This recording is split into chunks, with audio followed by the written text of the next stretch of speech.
Bonjour à tous, alors cette vidéo est une FAQ des questions les plus fréquentes qu'on a sur la pêche à l'aimant et sur notre chaîne de pêcheurs de trésors. Ça peut être en vidéo YouTube ou en message privé, donc on va répondre à tout ça dessus. Ouais, voilà, on va essayer de faire un petit peu de tout, donc soit des questions techniques sur la pêche ou des questions un petit peu différentes. Ouais, c'est ça. Sur nous. On va commencer par une question sur Rasta, parce que c'est la question qui revient le plus. Alors, quelle est la race de Rasta? Alors, bon là, il y a beaucoup qui n'ont pas deviné parce que c'est très compliqué. Son père est un Akita Inu, donc un gros chien japonais, et sa mère, donc c'est une bâtard, on peut dire, croisé malinois, border collie et peut-être d'autres mélanges. Donc c'est assez rare comme mélange parce que d'habitude les Akita ne se mélangent pas, ça reste du pur race. Voilà pour Rasta qui est un petit chiot. On va passer à une question assez épineuse. Ouais. Donc la question sur la loi, quelle est la loi? Comment pêcher à l'aimant? Faut-il des autorisations? C'est notre point de vue, donc voilà, je tiens à préciser que dans tous les cas ça aura aucune valeur de loi. Enfin, voilà, c'est ce qu'on fait nous. Parce qu'il n'y a pas vraiment de loi actuellement. Voilà, c'est ça, donc c'est notre opinion à nous. Donc en fait, la pêche à l'aimant pour l'instant, elle est pas réellement réglementée à l'échelle nationale en France. Donc voilà, il n'y a pas de loi. Vous pouvez regarder sur la page Wikipédia par exemple de la pêche à l'aimant, c'est expliqué. Il y a eu des projets, il y a eu des questions, mais il n'y a aucune loi. Donc pour l'instant, j'ai envie de dire que la pratique est tolérée, sauf dans certains départements. Donc voilà, c'est ça, dans certains départements et dans certaines villes. Où il y a des arrêtés. Voilà, donc c'est des raisons diverses, par peur des accidents, etc. Mais il y a certains départements qui l'interdisent. Donc voilà, l'Aude par exemple, à côté de chez nous. Et donc c'est à vos risques et périls si vous pêchez dans ces départements-là.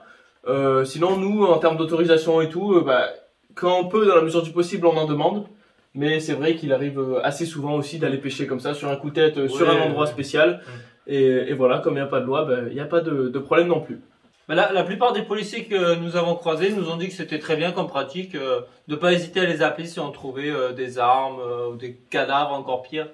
Voilà, c'est ça, c'est l'idée aussi, c'est laisser le lieu propre. En fait, tant que vous respectez les lieux et que vous faites les choses appropriées avec ce que vous trouvez, il n'y a pas de raison qu'il y ait de problème. Et dans tous les cas, si vraiment la police vient et vous dit que vous n'avez pas le droit de le faire, il n'y aura pas d'amende et ils vous diront simplement de bouger. Enfin, c'est jamais arrivé d'amende en pêche à l'aimant. Quel matériel pour quels usages? Donc, maison de la détection.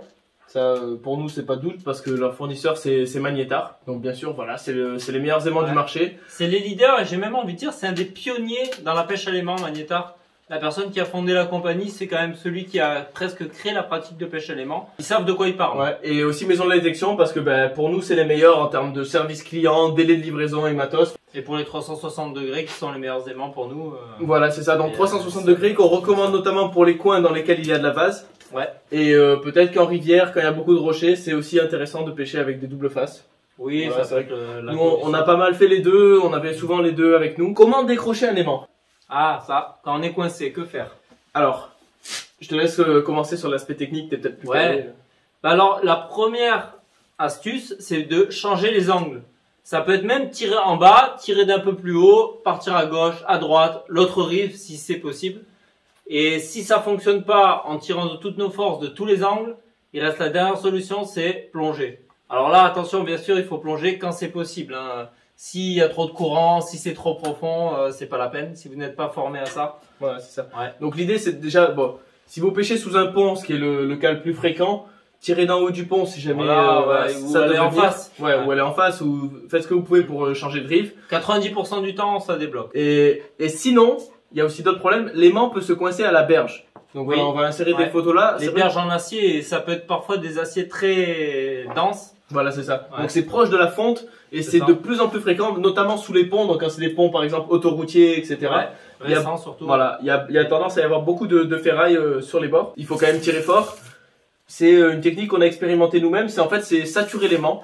Donc voilà, avec de la ferraille que vous avez déjà pêchée par exemple, vous la recollez sur votre aimant. C'est dommage, ça fait mal au cœur, mais vous la recollez sur votre aimant et il va perdre de sa puissance exercée sur la berge et vous allez pouvoir le tirer petit à petit, le faire remonter. C'est scientifique, on peut pas vous expliquer pourquoi. Les lignes de champ se déploient dans les 3 dimensions. Voilà.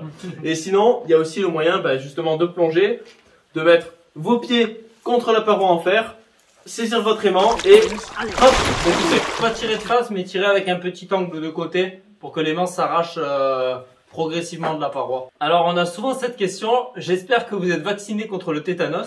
Alors oui, on est vacciné, nos vaccins sont à jour. Par contre, on n'est pas vacciné contre le Covid. Ouais, pas encore. Ouais.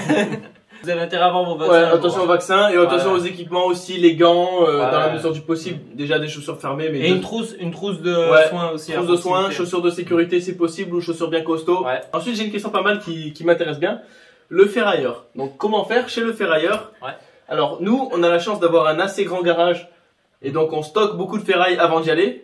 Voilà, donc bon, récemment on a emmené quelques tonnes chez le ferrailleur. Ouais, la vidéo arrivera bientôt. Et on nous a posé des questions sur voilà comment négocier, comment être sûr que ma ferraille est bien payée. Faut-il différencier les types de ferraille? Donc oui, il faut différencier les types de ferraille. Donc vous mettez d'un côté la ferraille brute, j'ai envie de dire, donc tout ce qui est fonte, fer assez costaud, et de l'autre côté les tôles. Voilà, déjà c'est la principale distinction. Après il y en a d'autres avec les moteurs, etc. Mais bon. C'est un peu plus compliqué. Après, si vous avez peu de tôle, ils vous rachèteront au prix de gros. Normalement, ça se fait aussi bien. Normalement, ça se fait. Mais l'idée, c'est ça. Donc, vous avez la ferraille et vous emmenez tout. Et bon, le ferrailleur va regarder un petit peu ce que vous emmenez et il va vous proposer un prix. Donc, avant nous, c'était de 80 à 100 euros. Ouais. Et là, récemment, on a réussi à vendre 150 euros la tonne de ferraille. Ma question préférée, qu'est-ce que je vais faire de tout cet oseille? Après le Covid, les prix ont augmenté. Voilà. Donc c'est intéressant. Si vous avez du stock de ferraille d'ailleurs, même si vous ne pêchez pas à l'aimant, n'hésitez pas peut-être à vendre votre fer. Voilà, c'est le moment. Ouais. Et sinon aussi, il faut savoir que les ferrailleurs, ben c'est des entreprises. Donc il y a différentes ferrailleurs. Il y a des ferrailleurs peut-être un petit. Ouais, les règles peuvent changer un peu. Les règles peuvent changer un peu. Nous, on en a testé plusieurs avant de trouver le bon. Donc ce qu'on appelle le bon, nous, c'est en fait un ferrailleur qui pèse déjà devant nous. Ouais. Et qui nous affiche le poids. Donc déjà c'est. Sinon ils peuvent dire ce qu'ils veulent. Hein. Voilà, c'est ça. Donc déjà il y a cet aspect confiance et c'est aussi les prix. Voilà, vous faites un test. Peut-être si vous avez beaucoup de ferraille, vous faites un ferrailleur un jour, le lendemain un autre et vous regardez combien vous avez réussi à vendre votre ferraille. Alors j'ai une autre question qui est adressée à mon acolyte. Oui. Plutôt pêche ou dépollution? Ah bah nous avant tout, on va dire que c'est quand même une chasse au trésor. Mais bien sûr, je suis à fond dans l'écologie. Moi, je travaille dans les énergies renouvelables. Donc, il faut dire que la dépollution, ça reste la base. Si je trouve des plastiques, même au bord, des canettes, peu importe, on va ramasser aussi. Ce sera aussi important que ramener la ferraille qu'on trouve. Mais chercher le trésor, ça reste le but principal de la pêche. Voilà, c'est ça. Donc, on a dit c'est les deux. On peut pas nous reprocher de chercher un trésor dans le sens où la dépollution, c'est quelque chose qui passe. Ah oui, ça nous tient extrêmement à cœur. Nous tient énormément à cœur. Donc, on va dire 50-50. On ne pourra pas choisir. Ouais, vraiment. Ensuite, combien gagne un pêcheur à l'aimant? C'est ça. Est-ce rentable de faire de la pêche à l'aimant? L'argent de la pêche à l'aimant, qu'en est-il? Bah, j'ai envie de dire. Déjà. Il y a intérêt à avoir une remorque pour être rentable. Ouais, déjà, il faut une remorque. Ouais, une bonne remorque. Et d'un autre côté, non, je pense que c'est difficile de vivre de la pêche à l'aimant. Non. En tout cas, nous, c'est pas notre cas. C'est vraiment une passion, un passe-temps. Ouais. Et voilà, bah écoutez, pour nous, vendre la ferraille, ça paye, on va dire, l'essence. Oui, voilà. Puis voilà, nous, difficilement encore si on reste à côté. Et puis voilà, nous, on a les vidéos YouTube, mais c'est juste un petit complément. Pour ceux qui cherchent vraiment la rentabilité et peut-être à remplacer leur aimant, moi, ce que je peux vous conseiller, c'est d'aller pêcher dans les ports. C'est là que les gens ils font tomber leurs objets. Donc ça peut être des porte-monnaies, des paires de lunettes ou beaucoup d'outils aussi parce qu'ils réparent sur les péniches. Et parfois ça peut être de très beaux couteaux que les gens portent sur eux et qui se servent pour le bateau. Voilà pour la petite astuce. On tient à vous remercier pour tous les abonnés. Ouais, c'est incroyable. Et nous ce qu'on aime, c'est partager avec vous nos trouvailles. C'est pour ça que quand on pêche, ben voilà, on faisait de la pêche à l'aimant avant de faire la chaîne, mais on s'est dit ben pourquoi pas partager. Pourquoi pas partager, voilà. Ouais. Et l'idée c'est c'est d'être de bonne humeur, c'est d'être aussi content quand on pêche. Je sais pas moi, on peut pêcher une fourchette, on va la prendre, on va la nettoyer. C'est ça en moins dans l'eau. C'est ça. Là, ça fait maintenant plus d'1 an qu'on fait une vidéo par semaine. Donc ça arrive qu'on pêche 3-4 fois dans la semaine et qu'on publie ça sur un mois. Ça dépend. Mais voilà, c'est notre moyenne. Ouais, c'est ça, une vidéo par semaine. Je pense qu'on va s'y tenir pour la suite. Hein. On va essayer, il y aura peut-être un petit flottement pendant les vacances d'été. Et on va essayer de continuer les restaurations aussi. Ouais, parce que ça nous tient à cœur, même si on a parfois des difficultés à trouver les pièces manquantes. Ouais. Par exemple, pour le Moser, on est toujours en recherche des crosses pour pouvoir finaliser la restauration. Quelle est notre découverte la plus insolite? Ouais. Alors, moi j'ai une idée, je sais pas si on va être d'accord. Tu penses à quoi?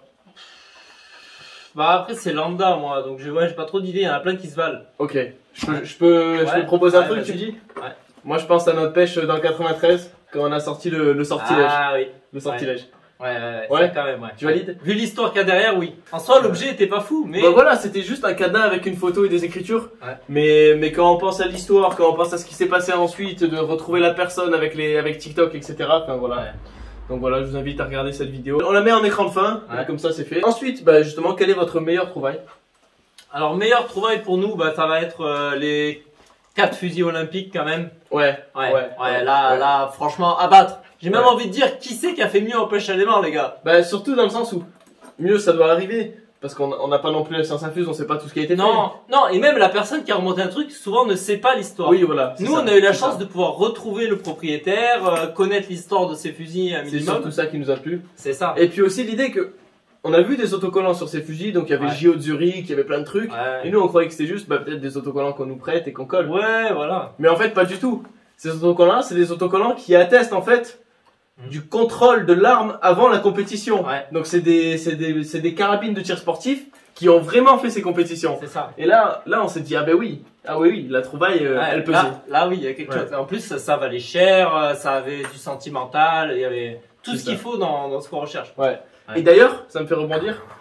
Ça, on l'a su grâce à un commentaire. Et merci à vous pour vos commentaires, parce que je vais pas dire de pourcentage, mais une très grande partie des trouvailles qu'on fait, on n'arrive pas à les identifier. Non, c'est ça, on s'améliore au fur et à mesure, mais c'est compliqué. Donc c'est vous qui nous permettez de savoir ce qu'on a pêché. Et ça, c'est quand même quelque chose d'incroyable. Et notamment, quand je repense à la culasse de mitrailleuse Maxime, qu'on sort comme ça au milieu d'une vidéo, et une personne qui vient être précise comme ça. On l'a retrouvé d'ailleurs. Regarde. Hop. Voilà. Donc ça, c'est une culasse de mitrailleuse Maxime de 1908 ou 18, 8 je crois. Donc ça, vraiment, il fallait l'identifier. Qui ici nous voit faire ça? Hop, je pêche ça, je le sors. Et je me suis dit, c'est peut-être une partie d'arme. Ah ouais? Oui, mais alors pour identifier l'arme, c'était pas possible. Mais voilà, typiquement, on sort ça. Merci à vous pour vos commentaires, ça nous fait vraiment plaisir. Et ça nous aide. Ça nous instruit, Que faut-il déclarer à la police? Ça c'est très compliqué comme sujet. C'est un sujet compliqué parce qu'on sait qu'il y a pas mal de gens qui justement pêchent pour trouver des trucs intéressants, et une fois qu'ils ont un truc intéressant, il faut appeler la police. Bah oui, parce que souvent il sera volé ou il aura servi à faire des méfaits. C'est compliqué. Ce qu'il faut prendre en compte dans ce cas-là, est-ce qu'il faut appeler la police ou pas, c'est quel est l'état de l'objet. Parce que si l'objet ne permet pas de retrouver de preuves, ou s'il n'est plus utilisable, il n'y a plus aucun intérêt à confier ça à la police puisqu'ils vont le détruire. Mais après, comment l'estimer? C'est compliqué. Nous, ce qu'on fait en général, c'est qu'on va respecter la loi stricte. Si l'arme est en catégorie C, A, B, eh bien, on va appeler la police. Et si l'arme est en catégorie D, et donc elle n'est pas tracée, donc là, dans ce cas, on va la garder. Peu importe son état, j'ai envie de dire, puisque dans tous les cas, on ne pourra pas directement la lier à quelqu'un. Oui, c'est un peu ça l'idée, surtout que dans l'eau, en fait, l'ADN, c'est pas... Je pense que logiquement, c'est pas retrouvé. Un jour, il n'y a plus d'ADN. Et puis en fait, quand vous voyez l'état surtout de l'arme, vous savez qu'il n'y aura pas d'enquête derrière. Il n'y a pas de restaurateur d'armes dans la police actuellement. Ensuite, en ce qui concerne les explosifs, encore une fois, c'est épineux. Nous, on n'y est pas trop confrontés dans notre région, donc on sera peut-être pas les meilleurs conseils là-dessus. Mais voilà, on vous invite à ne prendre aucun risque, bien sûr, et à contacter les autorités si vous estimez qu'il y a danger, ou si vous ne connaissez pas l'objet. Ne prenez surtout aucun risque, et voilà, appelez les autorités. C'est ce qu'on fait, pas de risque. Voilà, c'est clair. Encore une fois, un aimant ne vaut pas une main, un aimant ne vaut pas un bras, un aimant ne vaut pas une tête arrachée. Donc voilà, soyez prudents. Ensuite, une autre question. Tiens, tu veux une pastille? Ah non, j'ai un collègue, il a eu des graves problèmes à l'estomac à cause de ces conneries. D'ailleurs, si vous avez d'autres questions, n'hésitez pas à les lister sous cette vidéo. On en parlera pour la prochaine FAQ. Oui, ou même pendant une vidéo, si vraiment c'est si c'est important, et si on a oublié quelque chose, il n'y a pas de problème. Quelque chose à dire, ou même si vous voulez des précisions sur des questions abordées. C'est ça. Par exemple, ce qu'on fait avec les objets trouvés. Vous pouvez aussi nous contacter en privé sur Instagram ou Facebook. Ça nous fait plaisir de répondre. Vous pouvez même nous partager un petit peu vos trouvailles, nous envoyer une petite photo, ça nous fait toujours plaisir. Et pourquoi pas, on pourrait se retrouver pour des sessions de pêche. C'est ça. Et comme on fait toujours des top 10, si vous avez des trouvailles de folie ou insolites, n'hésitez pas à partager. C'est clair, on va essayer de reprendre les top 10 et on pourrait même faire un top 10 des découvertes de nos abonnés. Donc n'hésitez pas à les envoyer, on pourra vous citer ou ne pas vous citer selon vos préférences, mais c'est quelque chose qui nous ferait plaisir de mettre en valeur vos dépollutions et vos découvertes, bien sûr. Nous, ce qu'on va faire, c'est qu'on va se retrouver la semaine prochaine pour cette fois-ci une vraie vidéo de pêche. Oui, retour dans le terrain, au dur. Et dans le dur, je crois qu'il y a du lourd qui arrive la semaine prochaine. Allez, portez-vous bien. À la prochaine.